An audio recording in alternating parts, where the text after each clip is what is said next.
This is WIUR Radio.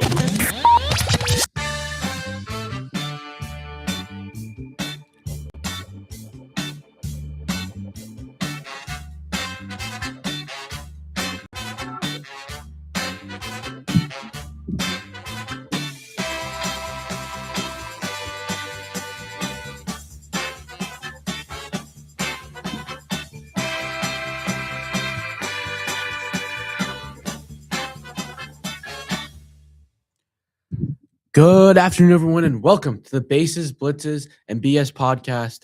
I'm Angelo Gioio, joined by Zion Candelario, and today we have an interesting podcast for you guys. We're going to go over the Super Bowl, much more. But first, since our first episode, Zion, let's introduce ourselves to everybody. Okay. So, hi, I'm Zion Candelario. I'm a freshman. Major is sports media, communications. And yeah, really about it. Same thing for me, basically. My name is Angelo. I'm a sports media major, freshman here at Iona. My favorite teams are the Giants, Hawks/Lakers. I don't know. I'm still kind of choosing.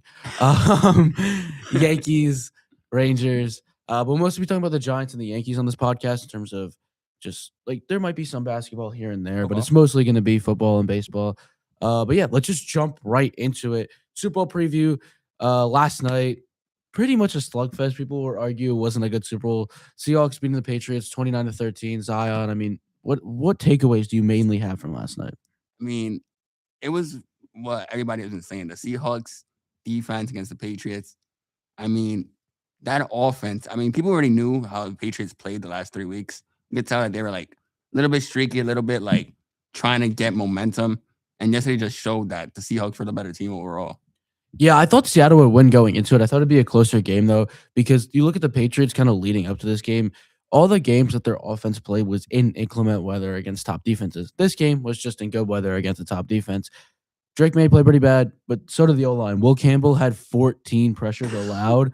That is insane. I don't think I've ever seen that mark in a Super Bowl, even when the Chiefs play the Bucs. And we know obviously how much pressure Mahomes was under in that Super Bowl. Yeah. Shout out Sam Darnold, though. I'm super happy for him, man. I mean, that guy has been battle tested through so much. I remember listening to him on the Taylor Wan podcast with Will Campbell, and him saying he's still a starter after the Panthers. I was just laughing. I'm like, obviously he's got to say that because, you got to believe in yourself. Right. But I just vividly remember laughing at him, and I'm like, he's turned it around, man. He's truly, truly one of the most inspirational stories in football. And there's so many guys I think that could be like him that like have so much talent. You look at someone like Trey Lance, Anthony Richardson, Zach Wilson. I think maybe those guys can be that Sam Darnold redemption arc. But that's a conversation for another day. But that Seahawks defense is so good. And the Seahawks just aren't going anywhere because they have $75 million in cap space.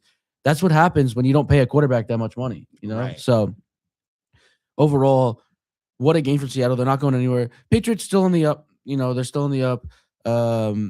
But what a game from the Seahawks, man. Yeah, and the Patriots, I mean, they also have cap. So I think they shouldn't like really hang their head low.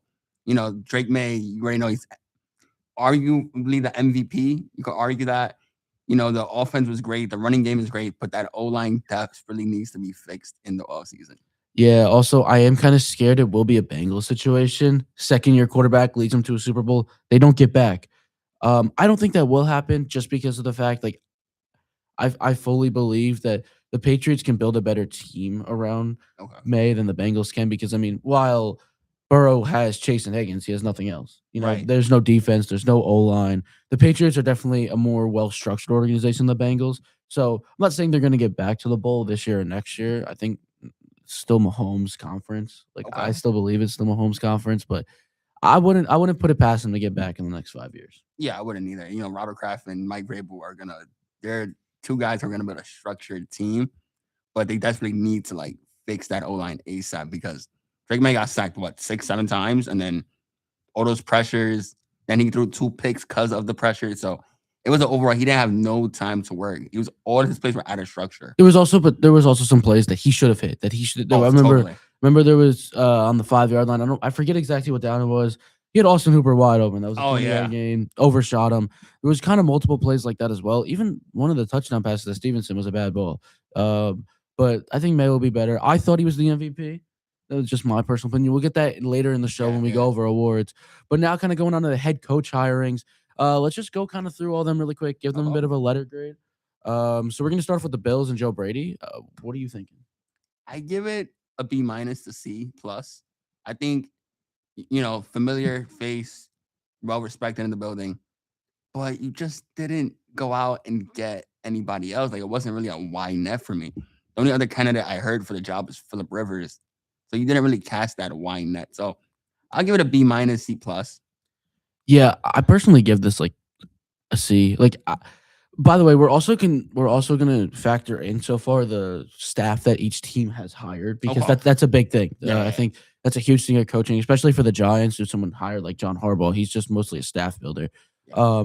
But like you mentioned, the Bills are one of the most intriguing coaching spots because of Josh Allen. Like Right. Josh Allen alone gives you 10 wins in the season, Yeah. and then if you just have good coaching around it, I hated it. I thought they could have went out and they could have got the Flores and Dable combination. They imagine Flores to coach your defense with Dable back with Josh Allen. That would have been awesome. But they just kind of stayed put. They went back. They got Joe Brady, and I thought there was no point of firing McDermott at that point. Like McDermott, while I have been very critical of McDermott in prior years, the Buffalo defense was amazing this year. They were really good. They were honestly the only reason that they were there because Josh Allen played pretty poorly this year. Josh Allen did not play that good. And obviously it was due to some of the circumstances around him and the fact that he was on a broken foot. By the way, that is insane. I actually broke the same bone in my foot and like I was able to walk, but like the fact to play an entire month straight in the NFL with it is insane. Josh Allen's a superhuman, but I don't know. I just give it a C or a C minus. I hate this hire. I just don't think it moves the needle. When you fire like someone like McDermott, you need to move the needle. It's kind of like the Ravens. If the Ravens got out and they just promoted Todd Monken or something, then that just doesn't move the needle. It's a Right. terrible hire. But I don't know. But also, it was like hard with like the ownership throwing people under the bus. How That much is more true. people can you really bring in the building? That is true.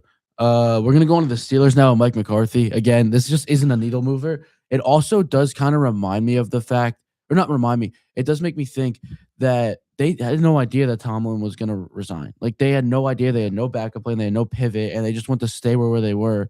And that is consistently trying to sneak in the playoffs and selling tickets and just sneaking in the playoffs to make more money because that's where the ownership is at. I give this one just another at like a D. Like I just don't think this moves the needle at all. They could have went out. They could have hired a very young coach, and the Steelers are known for doing that. I think their last three coaches they've hired were under 40 years old, if I'm not mistaken. So the fact that they went out and they hired a 63-year-old Mike McCarthy, who I wasn't opposed to a couple teams getting, he's a solid coach. It's just Yeah. it doesn't move the needle. You're still in the same spot, and you're not going to win a Super Bowl with Mike McCarthy. So I give it a D. It's just a waste of a hire. Yeah, I agree with you. I think a C minus to D. I mean, I think the mindset was to have a familiar idea, which was win 9 to 10 games, make the playoffs. But that's all the Steelers do is first round exits. And it's like with Mike McCarthy, you're not elevating your ceiling. And I think that's what a lot of teams like the Steelers need to look for, elevate that ceiling. And I just don't think he does that. I mean, the fact that the Steelers had Big Ben, Le'Veon Bell, and Antonio Brown and didn't win a Super Bowl is insane enough. And the fact that they just kind of kept building from, oh, we have a great defense every year, so we're just going to win 9 out of 10 games and hope to make a run in the playoffs. And I don't think they've won a playoff game in 8 years now. Yeah. It's something like that. It's pretty bad. But we're going to go on out of the Ravens, the Steelers rival, Jesse Minter. I love this hire. I'm such a big Minter fan. If he came to the Giants, I would have been ecstatic. I love Jesse Minter. I give this hire like an A. I love this hire. The staff he's brought in as well looks very good. I love this Jesse Minter hire, man. I think it's gonna work well in Baltimore. Okay, I give it also an A. It's not my favorite hire. My favorite hire is coming up, but I give it an A too. It was a great pickup, great pivot. Yeah, I mean, the fact that you go from someone like Harbaugh, who's a staff builder, to someone like Minter, who kind of has a bit of that Harbaugh obviously tree in him. He worked with Jim, John's brother, and then just schematically, I mean, that Chargers defense on paper isn't that good in the secondary. Their pass rush is solid on paper, but they weren't one of the best defenses in the league on paper, and they ended up being one of the best defenses in the league. I love that hire for the Ravens. I think they're going to be back to where they were, and Lamar's got to win one soon. Lamar's got to He's got win to. one soon. His time's coming up. And then next, obviously, we're going to go to the Giants, our favorite team, hiring John Harbaugh. Right now, I'm on the fence a little bit with the hire. Okay. I like Harbaugh. I like the idea, but it was clear that he had no pivot off of Monken, and that Yeah. scared me.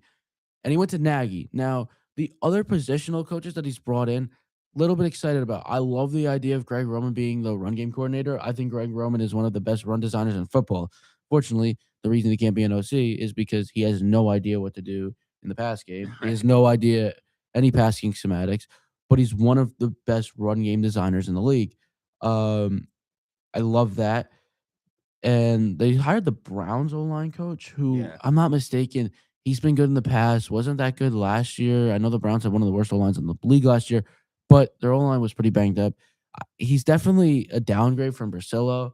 Yeah. Yeah, I give this hire like a B. It gives the Giants stability, which I like, but it doesn't. I don't think it enhances Dart's development. When we originally hired Hallbar, and I was like, "This is an A. This is an A plus." I thought the Giants were going to be able to get stability and raise and elevate Jackson Dart's but what am I trying to say? They're gonna be able to help Jackson Dart development while being able to get stability. If you hire someone like Kubiak, you're just helping Dart's development. You don't know about the stability, but I think they only got one of those, which is stability. But I give it like a B because of the stability. Okay. I'll give it an A. It's not my favorite hire, but I give it an A just for the fact that I think the Giants were tired of first time head coaches. I think I think John Mara gave him the key to the Giants. And I know the Giants, all we've been saying past years is nepotism, nepotism, nepotism. Tim McDonald, Kevin Abrams, all these guys, nobody was letting them go. John Mara and Steve Tisch were like not firing them. They saw them as family. John Harbaugh was the only guy to come in there and say, "This is how I'm going to run my operations. I'm not even going to report to your general manager. I'm going to report to the owner." So I think him cleaning house and him having that authorian behavior makes it an A. But I agree with you totally with the Todd Monken pivot. I mean, you could tell he was desperate for an OC. Not that many OCs. I really wanted Cliff Kingsbury, to be honest. Yeah, same. I wanted Cliff. I thought that would have worked so well with Dart. Oh yeah, totally. But I can't complain with how he has pivoted. So I give it like an a B plus, and A minus. Yeah, I could see it. I just the Nagy hire, man, just gets Yeah. me. But now we're gonna go on to the Falcons. Kevin Stefanski. I like this hire a lot. Um, I give it like a B plus. I think Stefanski's a really good coach. I think the Shador situation was unfortunate. That's the one thing I very much fault him for in Cleveland. Obviously, Shador was better than Gabriel. I think we can all see that. Um, and that's the one thing I fault him for. He kind of had Gabriel as his guy. I wonder if the Falcons are going to trade for Dylan Gabriel. I wouldn't be surprised if they do, to be honest, just because of the fact that they don't have a quarterback for week one. Penix is probably going to be hurt. Penix works a lot better within play action. I think the offense is kind of savable. You give someone like Stefanski, Bijan, and Njoku, or not Njoku. He had Njoku and Pitts. I think they got to bring Pitts back. London. I'm very excited to see the next step that this Falcons offense takes, and their defense was obviously great last year. We have to see what happens with James Pierce now Right, because right. that was terrible. I don't even want to get into that 5 felony charges, but I'm excited to see where the Falcons offense goes, and I think they can finally get over the hump. I mean, they've been stuck at 7 wins for how many years now? Like, Yeah, like a while. yeah, and they haven't had a winning season forever, and it feels like every year they're competitive. So Right. I'm kind of interested to see how this offense does, but I give it like a B plus hire. I like the hire. Yeah, I give it like a B plus. I mean, Stefanski, his quarterback situation is rough. He also got forced Deshaun Watson. That was also hard. I don't think he brings Gabriel, but I think he needs to bring somebody, a stopgap, a bridge to like, play those in and have Michael come back and do his thing. But yeah, it wasn't a bad hire. The defense is solid too. So I think he can really elevate that squad to like nine wins in that division. Yeah, I mean the division's easy. The Bucks aren't that good. The Panthers, their team building just isn't that good. I'm not a big Bryce Yeah. Young fan, so it's like I'm a big Canales fan. I love Dave Canales. Um, and then obviously the Saints are looking on the up, but I mean I don't think Tyler Chuck's going to get much better because he's 26. Like, Right. like you're supposed to play this good as a 26-year-old rookie. If you didn't, that's a problem. Yeah. Um, The salary cap, they're always like in like this weird negative balance every yeah, year. I think they're almost out of it, Okay. but yeah, they're definitely not near the top of the league now. We're going on the Dolphins. Jeff Hafley. I like this hire. It's a pretty solid hire, good stability. I think obviously when they fired McDaniel, they thought that they were going to be in the race for Harbaugh, and obviously they didn't land Harbaugh. But Hafley was still a pretty good candidate. I think they kind of downgraded to be honest, but Hafley's still good. Hafley, I think, is still like a B hire. I'm excited to see what he brings. The Packers defense was banged up all year. Still one of the better ones in football. I'm excited to see what Halfley does, and I give it like a B. Yeah, I agree with you. I give it a B too.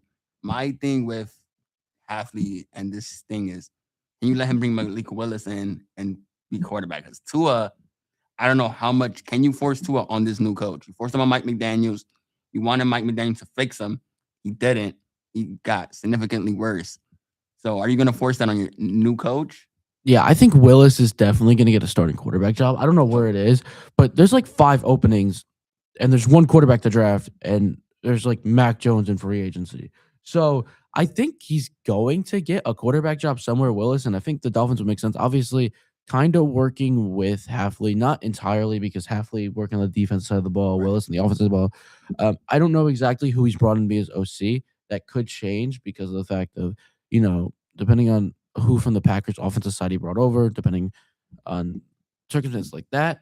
But yeah, be higher. I completely agree with you. Next, I think this is your favorite hire. Robert Saleh to the Titans. I love this hire as well, mainly because he brought over Dable with him. Right. I'm a big Dable guy. I'm still a big Dable believer as a Giants fan. It just sucks it didn't work with Dable, but he's such a great offensive mind. I think he's gonna do wonders with Cam Ward. I'd give this an A+ hire. I love this hire. I think Saleh got dealt a bad hand with the Jets. Obviously, the Jets got a lot worse when he left. Like that defense regressed significantly when Saleh left. I think he's a great defensive mind. He kept the Niners defense somewhat afloat this year, and they were the most banged up defense in football. I mean, no Bosa, no Warner. You can go on with their injuries, but yeah, I love this Titans hire. Saleh A+. I think they hit out of the park with this one. A+ for a team that wanted John Harbaugh and was doing everything to get him to pivot to Saleh was an A+. And I'm going to say this why. People forget Saleh had 7 wins with Zach Wilson at quarterback before they collided. 7 wins with Zach Wilson. Brian Dable's first year, he's an NFL Coach of the Year award winner. People forget that. Got 9 wins with Daniel Jones. I mean, you put those two together, a defensive mind, and then Brian Dable with offensive mind. People forget that he wanted Cam Ward. He's going to trade for Cam Ward. He wanted May. He got Dart. He did wonders with Dart. He's a quarterback guy. I think Dable's very intelligent when it comes to quarterbacks. He's going to do wonders with Cam Ward, who Kevin Callahan, he was going to mess up Ward. Brian Dable, Saleh, I mean, it's going to be great. And Saleh said, I'm going to call the defensive plays. That was my error in the Jets. And then he got forced Aaron Rodgers, and that was the Aaron Rodgers show. Forced Hackett, forced all this. This is Saleh's staff. I'm hyped for it. A+. One of my favorites. Yeah, I feel like it would have been around like a B+ hire if they didn't get Dable, but yeah. I'm over the moon with this Dable hire. And the fact that he's also able to convince Dable to go away for Philadelphia. Yeah. Because Dable working with Hurts before, and the fact that that offense seems so fixable. He's worked with Hurts. He obviously loves Saquon. You got A.J. Brown, Devontae Smith there. It kind of seemed like a no-brainer, especially because you got fired by the Giants, and they kept Shane. So they said, you're the problem, not the guy who's building the team. And granted, I think they were both the problem. I mean, Dable, I think his staff was the problem, but he hired that staff. He needs to be held accountable for that. But overall, I think he should get another head coaching job somewhere sooner or later, I believe. But I love this hire for the Titans, and I think they're going to be back on track soon. That division is very difficult. The Colts look like they're going to be a solid team for a little bit. The Texans and the Jaguars, obviously on the up and up. They won 12 and 13 games this year. Texans are the best defense in the league. Liam Cohen, Coach of the Year candidate. I think he should have won it, but what a job. And the next, Cardinals Mike LaFleur. That's an interesting hire. I thought the Cardinals would be a little bit more of an intriguing destination because they've got McBride and Marvin Harrison Jr. And they've got a decent defensive core. Like they've got Will Johnson in there. I give it like a B-. LaFleur obviously was not good with the Jets, but he worked with the Rams under Sean McVay, and it could be a little bit like a Kevin O'Connell hire a little bit because people were so people had no idea what to think of O'Connell because he didn't call plays with the Rams. He just kind of was there helping design plays and being in the building. But people gave the O'Connell hire like a C+, B-, and that's kind of what most people are giving the LaFleur hire. So it could be kind of like a Kevin O'Connell, who's one of the best coaches in the league.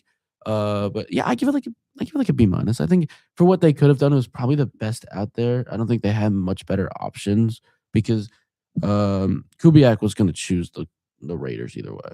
I think I gave it like a B- and B. I think it was a good hire. You got somebody from the Shannon and Tree, McVay. He's worked with him. I think called plays, but I just don't know. My question is, who's his quarterback? Are you going to force him Kyler Murray? The Cardinals want to trade Kyler Murray. That was a report that came out, I think, by Rappaport, uh, either today or yesterday. We could see Malik Willis, maybe. We could Maybe. see Mac Jones. Um, we can maybe see like Jimmy Garoppolo as a stopgap because I know he worked with All the right. Rams. But yeah, I mean, it's gonna be very interesting to see. Totally. But yeah, I'm excited to see. Maybe they just bring back Brissett because Brissett like ran the offense somewhat well. They've got I forgot to mention Michael Wilson. He was amazing Oh the yeah. second half of the year. Michael Wilson's awesome. Um, and then we'll go to the Raiders now with Clint Kubiak. I love this hire as well. Mendoza, Genti, Bowers, Kubiak. Get a receiver in there. I'm excited. I'm very excited for the Raiders. I think they're on the up and up. And I give this like a A- higher. I love Clint Kubiak. He was probably my favorite pick for the Giants head coaching job. I wanted him more than Harbaugh, but this is an awesome hire. Yeah, I give it like an A. Mendoza and him are gonna work wonders like he did with Darnold. My worry with the Raiders is gonna be the defensive side. Who he hires for DC. How is the money gonna go for the defensive? Because their defense is a little bit bad compared to the offense. The offense, they have some great spots. Defense is where I'm worried. They just got Max Crosby. All they've got is Max Crosby. And they're gonna trade him. If they do, that is. And remember, they sat him down against the Giants. They tank, and he was like pretty pissed. He walked out on Pete Carroll. That is true. I am kind of wondering maybe he can bring over someone from the McDonald tree to kind of be his DC. That would be pretty good. Yeah. But yeah. And then wrapping up all the head coaching hires, Todd Monken. I kind of saved this one for last because it's the most interesting one. It kind of felt like the Browns were always trending towards. First, it was I forget how to pronounce his last name. But the Jaguars OC Grant Oldulcik. I'm sorry if I butchered that. He's 30 years old. Kind of felt like they were always trending towards there, and then they just kind of then they pivoted away from that.